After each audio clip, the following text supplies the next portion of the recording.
invested in the First Presbyterian Church. They were members there, and it wasn't just the men, but we have visibility with the women in this family. This picture is actually from the Presbyterian Church archives. We have a picture of Emmeline, and we have a picture of TC in our collection of photographs. And his wife, and it's very hard, by the way, if you're a historian, to find pictures of women. So I was ecstatic when I found this picture. And also E.K. Thompson's wife, we found a picture of her, which we were able to use in an exhibit. She came to Titusville with their husband in 1880. They were living at 24 West Elm Street, which I checked is not there anymore. It's right by the Swedish church. But we'll look at a sandboard in a minute. You can make sure that I'm correct. But when I looked at the Google map, there's a giant void there. They had a son, just one child, Charles Clark Joy, no relation to me that I can find. Moved in with his parents, moved here in 1865, and he married a woman named Ella, and Senor was her last name, and she was the daughter of a reverend from Pittsburgh. And actually when he retired from the ministry, he and his wife moved to Titusville, and they're buried there with the Joy family in Woodlawn. If you look at the home on Elm Street, 24 is the one with the yellow highlight. Can you see that one? So correct me if I'm wrong, it's 5 houses in from Washington. And here's the church that's currently being kind of restored to look more like the old Swedish church. And there's an empty lot right by it. So I don't think it's there anymore. Because there's only 3 houses there, and it's like sawtooth, it's missing house 3 and house 5. Whether these are the same, I can't tell you, but they look similar in shape. So these would date very early, 1880. There's not a lot of housing. There's probably a lot of housing stock in Titusville from the 1880s. There's probably more from around 1915. And in that era between 1900 and 1920, we see a lot of housing stock.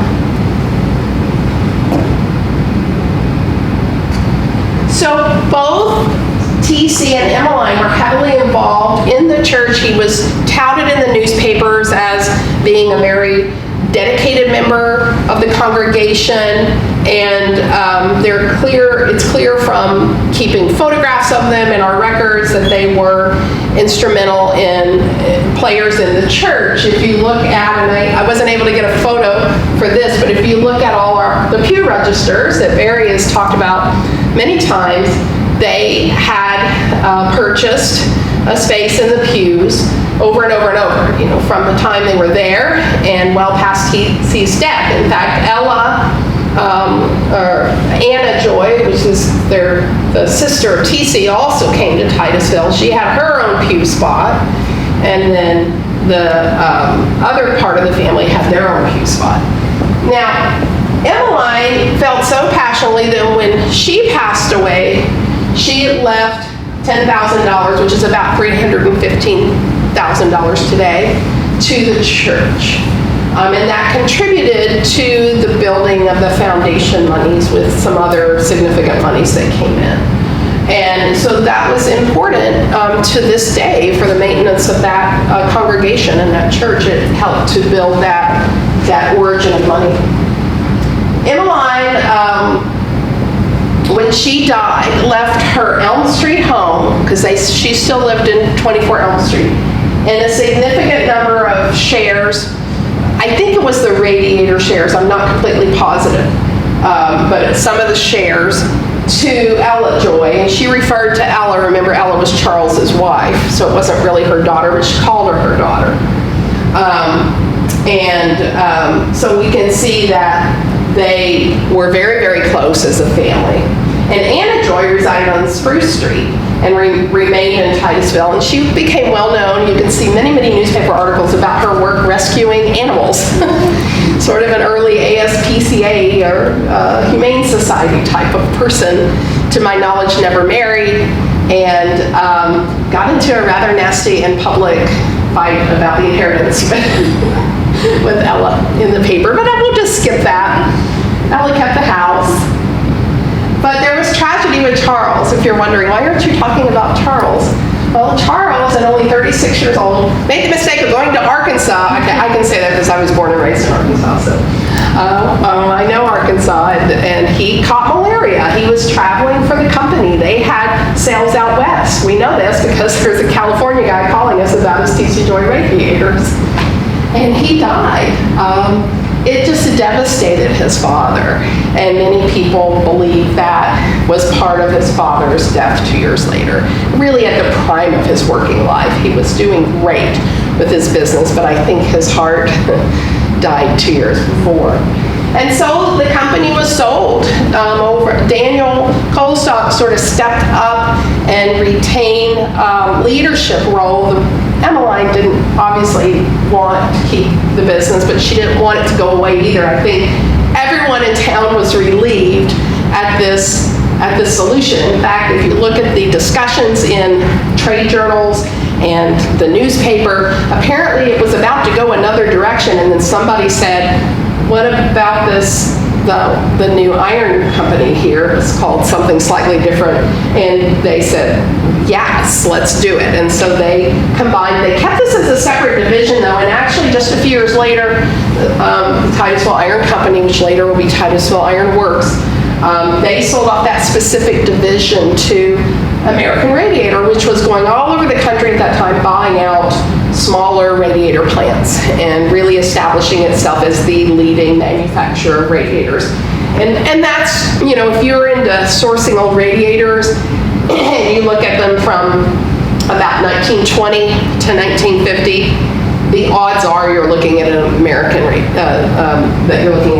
American Radiator Company or American Standard. So it's the case that they really began to dominate and take over all these smaller foundries. And unfortunately, and I don't remember the name of the fellow who bought TC Joy's old plant, but another radiator manufacturer went in there, and then his business got flooded out, and he just quit and went and did something else. So, I mean, it's a tough business to be in. All right, so let's talk about some higher level observations. We've talked about the fact that this was a really dynamic, interesting, short-lived story, and yet it's not that short-lived, because guess what? American Radiator continued to use that plant for decades, and as we know, some people here saying they know people who were working in those plants. And you will still be able to find those stories out there of people who worked in many plants, and the old TC Joy, which became American Radiator, was one of them. But what other broader observations can we make? Put on our historian hat and say, what does this all mean? It's a nice story, I like it, but what does it mean in the broader interpretation of Titusville history? Well, I think one of the things to think about is that it's very representative of the nature of business and manufacturing that I have observed in Titusville. It's built to a large degree on a family structure, and yet there are a lot of networks created with people that you very likely have other interactions with in town, that you already have trust with these folks.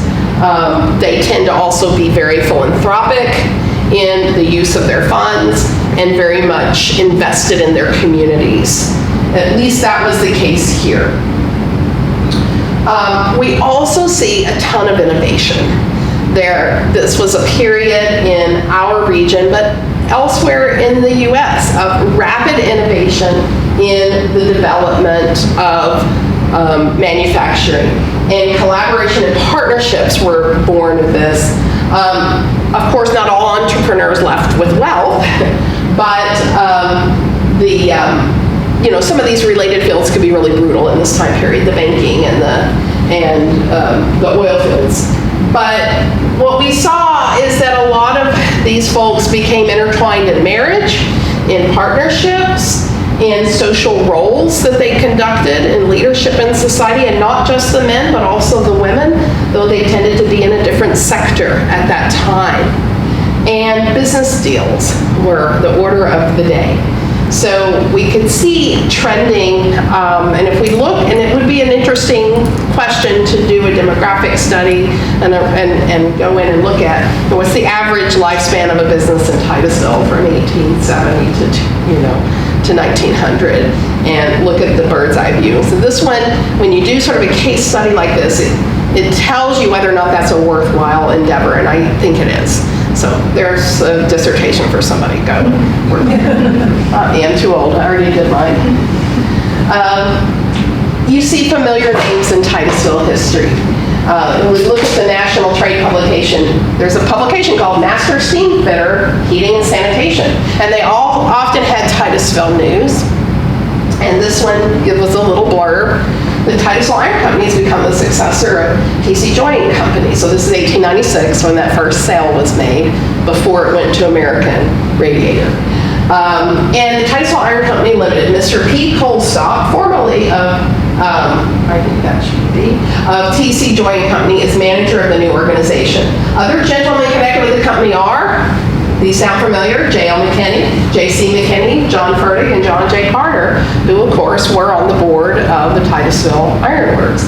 And these gentlemen are men of ample means, yes. Thus, the Radiator business is assured of a strong backing by this new deal. So you had these folks come together and make this this conclusion. By the way, Daniel continued to lead. Once it sold to American Radiator, he became the superintendent of that, and then actually ended up, until he retired, working as a supervisor in the Radiator business. I want to talk to you about 6 degrees of separation to sort of summarize. I'm always giving this example and people laugh, but it's such an interesting one. You know, there was a theory introduced in 1929. It was popularized in the 1991 play 6 Degrees of Separation. And it's the idea that any person on the planet, if you look at who they know, that within 6 people you're going to be able to find a connection. Obviously, it doesn't work with Aboriginal tribes in the outback. Yes, there are exceptions, but generally speaking, there is something to this, and there have been several studies done in different sectors that show, particularly if you're in a very similar type of sector like Twitter feed, it might only be 2 or 3 degrees of separation. And such a notion has been tested in a lot of ways. But in a town like Titusville, I think the theory exists in the converse, because in Titusville and areas like this in the 19th century, you knew everybody 6 different ways, right? You were always interacting with someone at church, in a business relationship. Oh, and your daughter married my son. Oh, and your aunt is my hairdresser. And if you sit here, and if you're from Titusville, then yes, you're cousins with everyone. I always tell my children, because we grew up in Arkansas, now don't say anything bad about anyone because it's someone else's cousin. And the same was true in the small towns I grew up in Arkansas. Well, it's funny, I went on Family Search when I was researching some of this, and it claimed that I'm a 7th cousin 4 times removed from TC Joy. But it also says I'm a closer cousin to Mary Tyler Moore, which I think is cool. Now, I don't know if that's true, but what it's doing is it can do calculations we can't in traditional genealogy, because it'll be like, well, we'll take this wife and then go up the husband line 2 generations and then go up the wife line 1 generation. It's very hard to do that on paper. But the computer can say, oh yeah, I think our common ancestor was in like 1650. So it was a ways back there. DNA test would not calculate would not notice any calculable relationship. But the reason I raise this is because I think that these folks tended to be a part of their society. That if you want to see a trend for the late 19th century, it's that you were so interconnected. You did have this interaction on multiple levels that we are kind of losing in some aspects. Think about it. How many people now go to Rotary? You know, that used to be a staple. How many people regularly go to a church and interact? Not as much. And, you know, some of these societal staples where these same people would always go and play a role are just beginning to, in some regards, diminish. In other places, maybe not, but a lot of mainline denominations are lower in their numbers. And so I just find that interesting. I'm not sure what to make of it, but I think it is a trend that we can look at. In this was pretty representative of other manufacturing stories I've seen for Titusville, that they influenced the region. They were not just influential in terms of innovation, but also in terms of output. And another comparable story is the Queen City Tannery. Samuel Maxwell came in as a superintendent in 1895. I know that because he bought the house that I live in, and he's the one that put the tower and the glass porch and all of that. He had to make it fancy. And it was said to provide like 70% of the hides in America at one point out of our tannery. Same thing with wallpaper. Huge percentage of the wallpaper in America came out of Titusville at one point. And, but it was a short venture. These folks didn't have the same kind of sustaining boards and infrastructure that modern businesses have. And so you did see a lot of failures or a lot of change. And so we see this trend in family business that's there. If you end up with someone who can't continue the business, then you have to have a sale. So the degrees of separation between Samuel Maxwell and T.C. Joy was 0. They had a connection right here in Titusville. Maxwell installed all new T.C. Joy radiators in his Main Street house in 1895, and they're heating it as we speak. So we just got a new boiler. So questions, thank you for your attention. What do you guys want to talk about? Questions? Yes. Were all his heaters designed with that design on it? No, he had much more modest ones, although he had many styles, and that the ones that I showed you are very ornate, and they would have been the upper end and the most expensive, which is what Maxwell bought. In other words, they made plain ones too. They made plainer ones, but not plain ones that I've seen. It's more the 1920s forward that we see just that plain, round radiator that we all know is an American radiator, right? And there are other Erie had branded radiators. You can find those. There's a lot of little companies out there. We just purchased one from Construction Junction that was sourced out of a house in Franklin, and we brought it back down because we're going to have a TC Joy exhibit in the spring. So we have my old one that popped a leak, and then we have that one, and it's only like 5 fins, and but it's gorgeous. It's very ornate, even though it's tiny, but it's ornate in a simpler way, the same pattern all the way down. But it has one of those crisscross metal tops that's just neat. You put your snow boots on there or your jacket, and there's nothing like backing up to the steam radiator to get warm when you're cold. It's just another member of the family, but you do have to be careful because it will burn you if you're not careful. Other questions? I just have a comment. Yeah. I think it's a fantastic surprise presentation you just made. Oh, thank you. I wasn't expecting radiators from To be your thing. No. Like, really? Did I get more wine before this? Thank you. No, they're fun. And they're physical. And I think in the digital age, it's very hard, if you get a presentation on the newest chip in the phone, it kind of loses us pretty quickly, right? And I think people do yearn for the physical side of manufacturing. I think we're seeing that in the resurgence of blacksmith arts and all the household arts, weaving. My students, when I taught on campus, male and female alike, would sit there crocheting, with knitting. They do stuff with their hands while they're listening.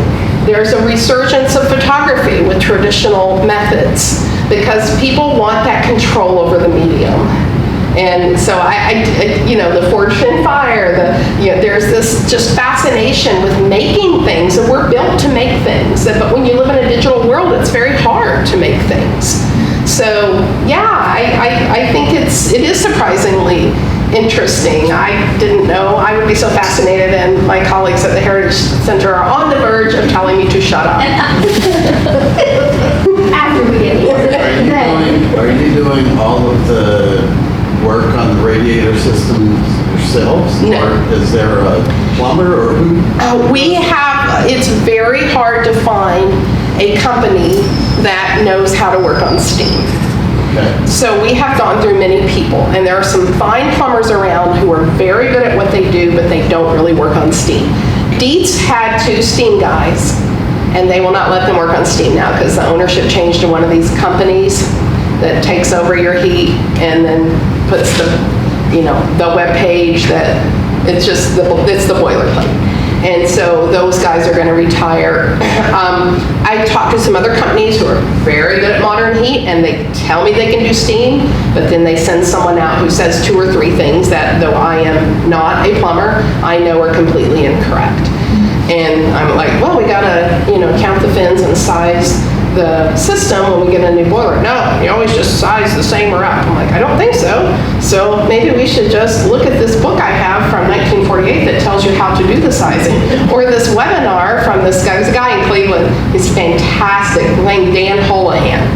And he does all kinds of steam heat books and keeps it alive. And there's some innovations on steam in Cleveland area. Some of the plumbers have created. So what happens when they've been in your basement for 75 years is that all the vents get taken off. There should be vents on the mains in the basement so that you push that cold air, but you don't have to push your cold air all the way up 3 floors. It comes out and then you just put steam up. But they're really hard to maintain. You have to clean them. Again, it's like having another child. You got to go down there and clean it, check it. I always just said, do not hook up the autofill. Do not. I'll take care of it. Finally, I did get a new young guy. He knows Dan Holohan. When he said, oh, I watched this guy, it's podcasting. I'm like, Dan Holohan? He's like, yeah. I'm like, okay, we can talk now. We can have a conversation about you putting a boiler into my house. And he's a young guy who loves this stuff. So there are some guys out there, but you have to look long and hard. And once you find them, you keep them. And we got a new boiler. It's fantastic. We downsized it. We didn't need as much because I lost a boiler, and the back of our house wasn't really heated before, but we put in one of those fancy European-looking ones in the back. Those are expensive, and that worked as well. But we needed a second heat system just in case, because steam is going to fail at some point. You don't want to freeze. So he came in and resized it, and it's fantastic. And we're just thrilled. 82% efficient, but cheaper than the gas forced air. That's higher efficient. Other questions? He said that he was like in hardware or whatever, was trying to figure out how to keep his house warm. Yeah. One doesn't just go out in the backyard and cast radiators from the get-go. How did he make his prototype, or how did he? Yeah, it's a great question, and I wish I knew more. And unfortunately, I think both in the case of Ironworks, as far as I know, and TC Joy, we don't have company records. We're going to keep looking high and low. We hope they'll show up in somebody's basement, but I don't know. And in the case of something like that, and now he did patent a couple things, so I haven't looked at that patent. So you could go and look at the patent on his early stove, and it might talk about some of those early innovations. But yeah, you're right. On the other hand, it's just, if you know how to make a sand, I haven't done it, but my understanding is if you know how to make the mold, and yeah, it's hard to make the right mix and get it hot enough, but you pour it in. It's not rocket science once you have the parts, but I don't know the answer to that. I assume that he probably piggybacked on someone else's shop and asked, could you help me, let me try this, and it worked. But you're right, you don't do that in your basement, at least we hope. Other insights, some stuff here that maybe you know about the TC Joy that we don't, and I'd love to hear, or other companies in Titusville. He wasn't the only guy in town. There were others, but his story is one that's unusual because of how far and wide these things were sold. They were sold across the U.S. They were in very, very expensive homes. The ones that I tracked down, the structures, most of them have been destroyed. The structures, not just the radiator system, but the structures. That huge Pennsylvania, Philadelphia train station is gone. And then I think the Waldorf Astoria. Actually, that's one I haven't checked, but It's a different building now. Yeah, it's different. So, yeah, and there are New York buildings that still retain their steam heat, but those are commercial steam heat. They're high steam heat, so pressure. They want to go home. Make them order. I assume, yeah, but well, they had trade catalogs, and so they had models just like American. You can go on and see American Radiator catalogs from the early 20th century, and they're fantastic. Man, I want one of those. Got the bread warmer in the middle. Have you seen those? Radiators? Yeah, I assume it's hot water, and there's a little door, and you warm stuff in it. It's crazy. My grandma had that, and we used to put our gloves in it when we come back in from sledding.